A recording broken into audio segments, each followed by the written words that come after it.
2024 के चुनाव से पहले आरक्षण का जिन एक बार फिर से बोतल से बाहर आ चुका है और इसे निकाला है आरएसएस के प्रमुख मोहन भागवत ने। 2015 में भी बिहार चुनाव से ठीक पहले मोहन भागवत ने आरक्षण नीति की समीक्षा की, वो बात कही थी और उसके बाद बिहार चुनाव में बीजेपी पर उल्टा प्रभाव पड़ा था। और अब चर्चा इस बात की है कि मोहन भागवत के बयान से बीजेपी को फायदा होगा या फिर नुकसान। नमस्कार, मेरा नाम है अमित भारद्वाज और मैं बनकर आया हूँ जनता की आवाज़। और आगे बढ़ने से पहले इस वीडियो को लाइक करें, शेयर करें और अगर पहली बार आप जनता की आवाज़ न्यूज़ चैनल को देख रहे हैं तो चैनल को सब्सक्राइब भी करें और घंटी ज़रूर बजाएं, चैनल की भी और सरकार की भी। आज की नेशनल मीडिया के मुकाबले में जनता का साथ दीजिए, उसकी ताकत बनिए, जनता की आवाज़ बनिए और हो सके तो इसके लिए हमारे चैनल को ज्वाइन भी कीजिए।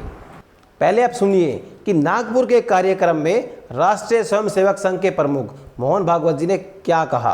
हमने अपने ही समाज के बंधुओं को सामाजिक व्यवस्था के तहत पीछे रखा।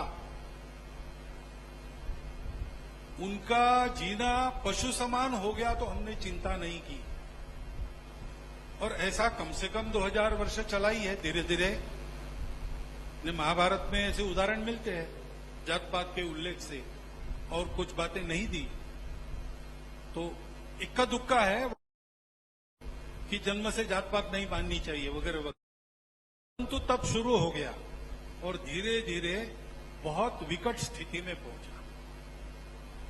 उनको अपने बराबरी में लाने तक उनको कुछ विशेष उपाय करने पड़ेंगे। घर में अगर हम सब लोग हैं, दूध कम आता है, सबको दूध नहीं मिलता, लेकिन जो बीमार है उसको मिलता है, तो ऐसा हम कहते नहीं कि उसको क्यों दे रहे हैं। परिवार में सब समान है, लेकिन जो बीमार है उसकी विशेष चिंता करनी पड़ती है। ऐसा वो आरक्षण लागू किया है। इसलिए जब तक वो भेदभाव है तब तक उसको चालू रहना चाहिए।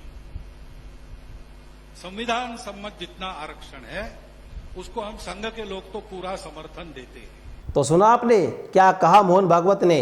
अब सवाल ये उठता है कि आखिर क्यों संघ प्रमुख को आरक्षण पर यह बयान देना पड़ा, क्यों सनातन धर्म पे ये बयान देना पड़ा। उसके लिए थोड़ा पास्ट में जाना पड़ेगा।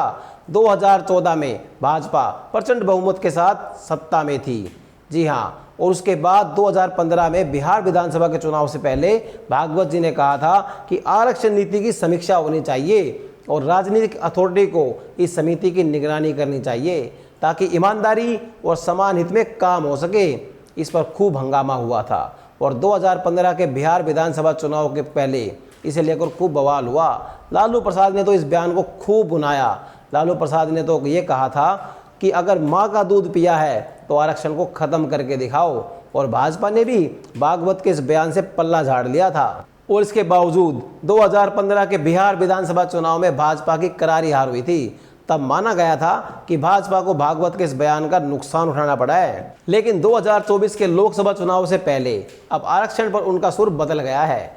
इसका कारण कुछ और नहीं, अगला लोकसभा चुनाव है। जी हाँ, लोकसभा चुनाव 2024 जिसकी गहमागहमी शुरू हो चुकी है। और मजे की बात यह है कि आरक्षण पर बदले सुर पर बोलते हुए मोहन भागवत जी संविधान का हवाला दे रहे हैं, लेकिन अभी 3 दिन पहले इंडिया और भारत के सवाल पर भागवत जी ने संवैधानिक व्यवस्था के विपरीत इंडिया के स्थान पर सिर्फ और सिर्फ भारत के प्रयोग के निर्णय सुनाया था। और उसके बाद राष्ट्रपति जी ने विश्व नेताओं को भेजे गए भोज के न्योते में अंग्रेजी में प्रेसिडेंट ऑफ भारत का प्रयोग किया था। और अब मेरा यह अनुमान है कि मोहन भागवत जी इस बयान पर लंबे समय तक कायम रहने वाले नहीं है। लगता है कि यह बयान उनके सामाजिक न्याय के बढ़ते प्रभाव और इंडिया गठबंधन के उनके साथ जुड़ाव के कारण भाजपा की संभावित 2024 में चुनावी हार को देखते हुए लिया गया है, क्योंकि भाजपा की जीत में दलित और ओबीसी मतों का भारी योगदान है। और अगर कहीं वह भी खिसक गया तो 2024 की जीत का सपना धरा रह जाएगा और धरा रह जाएगा संघ का सपना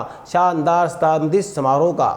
और उससे भी बड़ी हैरानी की बात यह है कि तमिलनाडु के दरमुख नेता और मंत्री उदयनिधि स्टालिन के सनातन धर्म को बीमारी बताने वाले बयान पर जब प्रधानमंत्री मोदी ने पार्टी के नेताओं को उबलने और खोलने का संदेश दिया, तब भागवत जी ने हिंदू समाज में जातिगत असमानताओं का स्वीकार करके इस पर ठंडा पानी डाल दिया। यानी बीजेपी ने उत्तर भारत में सनातन धर्म को नफरत के गुब्बारे में भरकर उड़ाने का जो प्रयास किया था, उसकी हवा किसी और ने नहीं, स्वयं संघ प्रमुख भागवत जी ने निकाल दी। हालांकि उत्तर प्रदेश के मुख्यमंत्री योगी जी अभी भी सनातन धर्म के आलोचकों को रावण, बाबर और औरंगजेब कहने से बाज नहीं आ रहे हैं। पहले उदयनिधि, फिर प्रियंक खड़गे, स्टालिन और अब ए राजा की ओर से जातिगत असमानता के बहाने की गई सनातन धर्म की आलोचना पर न सिर्फ भाजपा के बयानों की तलवारें खींच ली है, बल्कि अयोध्या के कथित संत ने तो हकीकत में तलवार खींचकर उदयनिधि की जुबान या सिर काटने वाले को पुरस्कार देने का ऐलान कर दिया। इतना ही नहीं, रालोद, राजद और यहाँ तक कि समाजवादी पार्टी या फिर कांग्रेस पार्टी, जो अपने या तो सामाजिक न्याय की पार्टियां बताती हैं या फिलहाल उस एजेंडे पर चलने की कोशिश कर रही हैं, वे या तो उदयनिधि की आलोचना कर रही हैं या सभी धर्मों के लिए समान आदर की बात करके इस बयान से पल्ला झाड़ रही हैं। यानी कि जो पार्टियां सामाजिक न्याय का दम भरती हैं और हिंदू समाज के भीतर सामाजिक अन्याय पर चर्चा करने और उसका विरोध करने से भी डरती है, कतराती है। और बीजेपी के बारे में तो कहना ही क्या है, क्योंकि वह हिंदू समाज के भीतर और बाहर से उत्पादित होने और हिंदू धर्म के खतरे में होने का भाव पैदा करके उसे संगठित करती रहती है। लेकिन इस बयान पर इंडिया गठबंधन के दलों के भीतर उत्तर भारत में जमीन खिसकने का भय देखकर हैरानी होती है। कांग्रेस समेत ज्यादातर दल या तो बचाव की मुद्रा में है या फिर अपना किनारा कर रहे हैं। यानी वो ये मान रहे हैं कि इस देश में जाति व्यवस्था खत्म हो चुकी है, या फिर जाति वह पर्दे का रोग है कि जिसकी सार्वजनिक चर्चा नहीं की जाती, सिर्फ सार्वजनिक अस्पताल की लाइन में लगकर दवाई लेनी होती है। उन दलों के भीतर इस भय को पैदा करने में उस सवर्ण, पूंजीवादी और हिंदूवादी मीडिया का महायोगदान है, सबसे बड़ा योगदान है। इंडिया अलायंस के दलों में यह बहुत गहरा भय है कि अगर उन्होंने हिंदू धर्म की बुराई की या चर्चा की तो उनका चुनावी बंटा धार हो जाएगा। इसी के साथ संविधान की दुहाई देने वाले मोहन भागवत जी ने तो यह भी याद दिलाना जरूरी है कि वे उस समय क्यों मौन थे जब उनके परिवार के लोग, उनके संघ के लोग संविधान के बुनियादी ढांचे के सिद्धांत को मानने से इनकार करते हैं या संविधान में संशोधन की बजाय उसे पूरी तरह बदल देने की बात करते हैं, नया संविधान बनाने की बात करते हैं, या फिर किसी पूंजीवादी के घोटाले पर उनकी राजनीतिक दल या उनकी सरकार क्यों मौन रहती है, तब उनकी नैतिक आग्रह कहां चला जाता है। दोस्तों, सवाल सिर्फ सामाजिक सम्मान देने का नहीं है, सवाल उस लोकतंत्र का है जिसकी अवधारणा न्याय और बराबरी पर टिकी हुई है। क्या मोहन भागवत जी या उनकी राजनीतिक संगठन इन सिद्धांतों के लिए सजग है? संघ और उसके राजनीतिक संगठन 10 सालों के व्यवहार ने समाज में काफी निराशा और संदेह का वातावरण पैदा कर दिया है, इसलिए उनकी किसी भी बात पर आंख मूंद कर यकीन नहीं किया जा सकता। लेकिन पहले उदयनिधि और फिर भागवत जी दोनों के बयान ने सनातन धर्म में परिवर्तन की बहस की गुंजाइश पैदा की है, जिस पर उन्हीं के संगठन के लोग ताला लगाने पर आमादा रहते हैं। पर यह बहस तभी हो सकती है कि जब उत्तर भारत में भी वे दल और संगठन इस मोर्चे को संभालें जो सामाजिक और आर्थिक बराबरी कायम करना चाहते हैं, क्योंकि हिंदू धर्म में सुधार का दायित्व सिर्फ दक्षिण भारत का नहीं है, उसमें उत्तर भारत के उन बौद्धिकों और राजनीतिकों का भी योगदान होना चाहिए जो नव जागरण की फर्जी रट लगाए रहते हैं। ध्यान देने की बात है कि संघ के एजेंडे में आर्थिक बराबरी आज भी नहीं है। अगर होती तो वह कॉरपोरेट पूंजीवाद की लूट पर कुछ न कुछ तो कहता, वह बढ़ती आर्थिक गैर बराबरी की बारे में कुछ तो कहता, प्राकृतिक संसाधनों की लूट पर कुछ तो बोलता, उससे होने वाली पर्यावरणीय क्षति पर कुछ तो बोलता।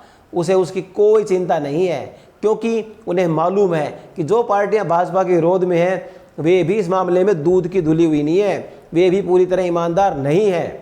वास्तव में सनातन धर्म और पूंजीवाद में सुधार और इसे बदलने की इच्छा तभी व्यक्त होगी जब इसके लिए दबाव बढ़ेगा। और अब एक और सवाल उठता है कि असली सनातनी कौन है?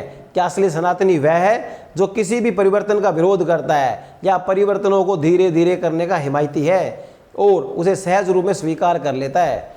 करपात्री जी जैसे सनातनी तो इतने कट्टर थे कि इन्होंने हिंदू कोड बिल का भी विरोध किया था, और जब राजनारायण जैसे समाजवादी ने विश्वनाथ मंदिर में अछूतों का प्रवेश करवाया था तो उन्होंने काशी में अलग से विशुद्ध विश्वनाथ की स्थापना की थी। ऐसे परंपरावादी विद्वान भी हैं जो कहते हैं कि सनातन समाज में कलिवृज्य की प्रथा रही है, यानी कि जो चीज़ पुरानी हो जाती है उसे छोड़ दिया जाता है। तो सवाल ये उठता है कि क्या संघ जाति व्यवस्था को पूरी तरह से छोड़ देने के लिए समाज को तैयार करेगा?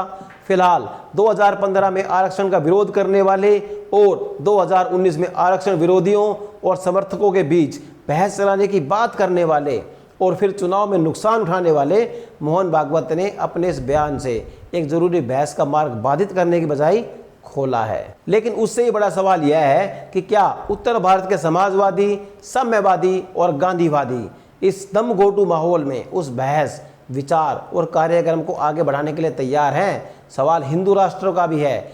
आरएसएस भारत को हिंदू राष्ट्र बनाने की बात तो करता है, लेकिन हिंदू समाज की व्यवस्था जातिगत भेदभाव पर आधारित है। उसी व्यवस्था के तहत देश की बड़ी आबादी पीछे छूट गई है और यही नहीं, आबादी के एक हिस्से को अस्पृश्य करार दे दिया गया है, अछूत। इन सब विसंगतियों को दूर करने का प्रावधान हमारे संविधान में किया गया है। इसलिए जब तक मोहन भागवत और आरएसएस देश को हिंदू राष्ट्र बनाने के संकल्प को तिलांजलि नहीं दे देते, तब तक उनके बयान पर यकीन करना मुश्किल है। उनके बयान को अगले लोकसभा चुनाव में सिर्फ दलितों और वंचितों को लुभाने के प्रयास के रूप में ही देखा जाएगा। बस वोट की चिंता है, बाकी सब चंगासी। आपकी इस मुद्दे पर क्या राय है, हमें कमेंट बॉक्स में कमेंट कर जरूर बताएं और बाकी खबरों के लिए देखते रहें जनता की आवाज़। नमस्कार।